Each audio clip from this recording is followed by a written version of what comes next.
Hi there, welcome to Dev Brew. This is where indie developers submit their games and I do my best to give feedback on their game design. This game is called Janken Samurai. Janken Samurai, I think. I don't know how to pronounce the name. Janken Samurai.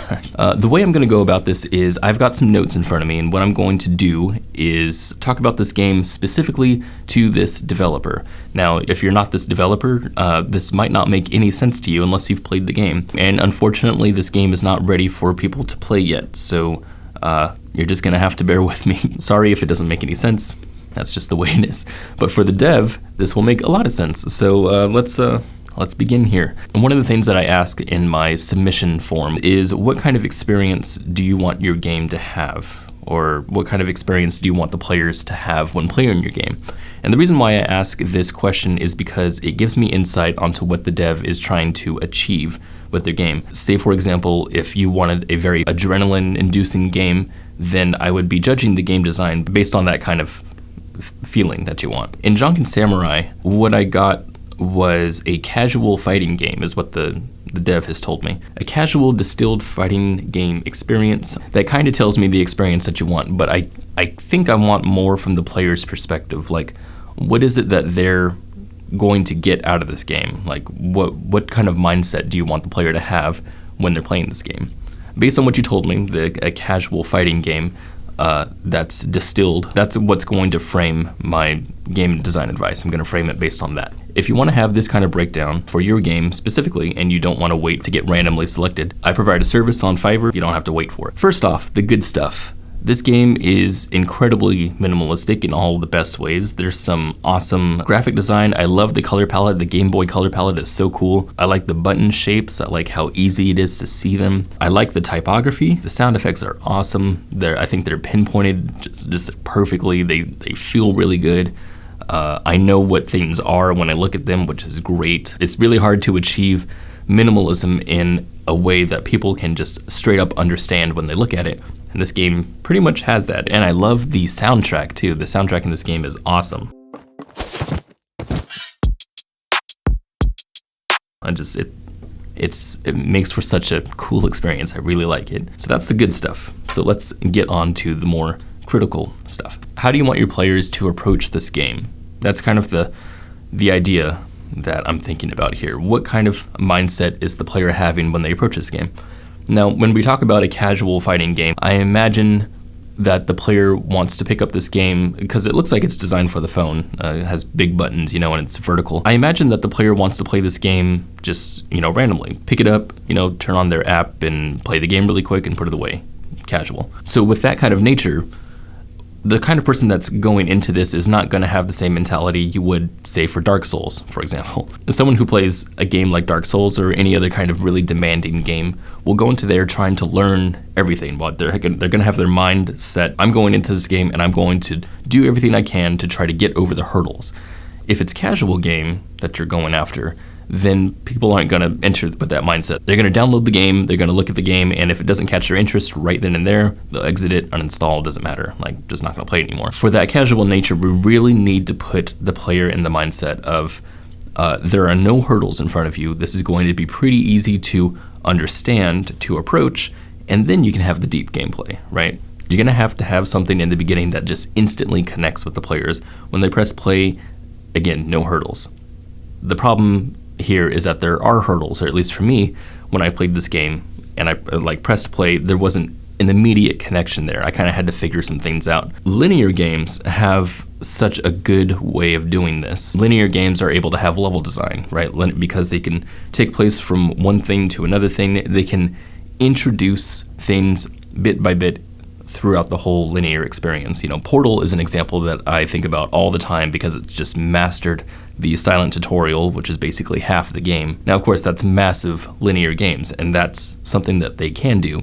To a game like this, where it's really casual, it's short, and someone isn't going to sink a bunch of time into it, you can't do that kind of stuff, especially with this game, which doesn't have levels.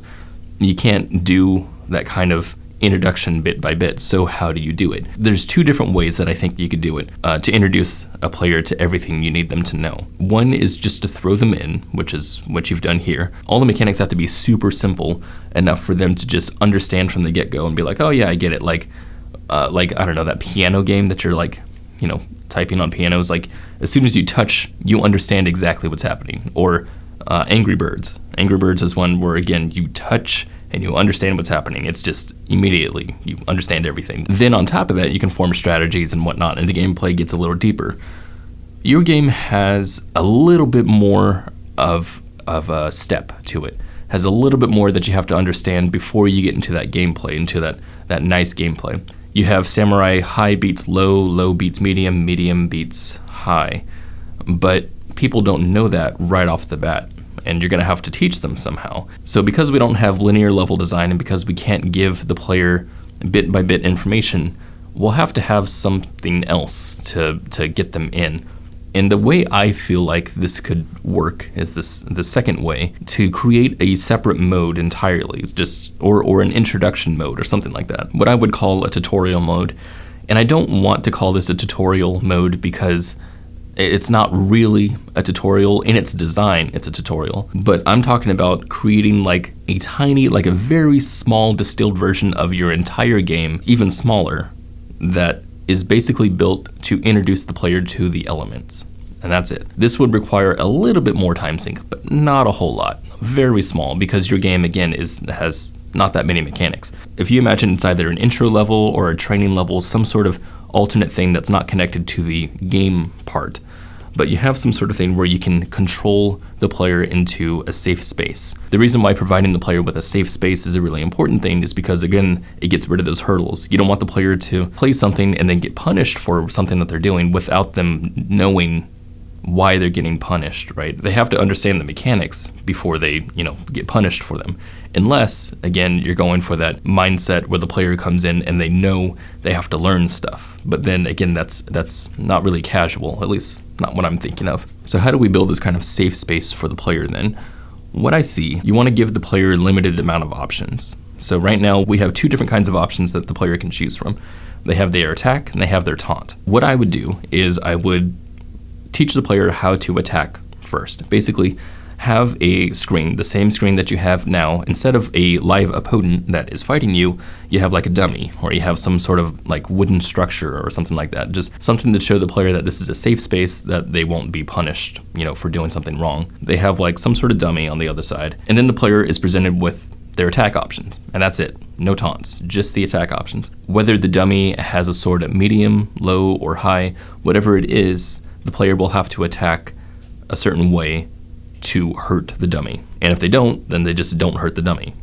And that's just it. That's all you need, because it's a very simple mechanic. And then have the dummy have their position at 3 different things so that the player can understand what attack goes against each thing. Now they understand the relationship between high, medium, and low, and basically that it's paper, rock, scissors, so they understand that. Then the second thing we'd have to introduce is the taunt. So once you've taught the player those 3 attacks, then what you want to do is on the 4th one, the player chooses an attack and then the dummy responds to that attack, like an opponent would.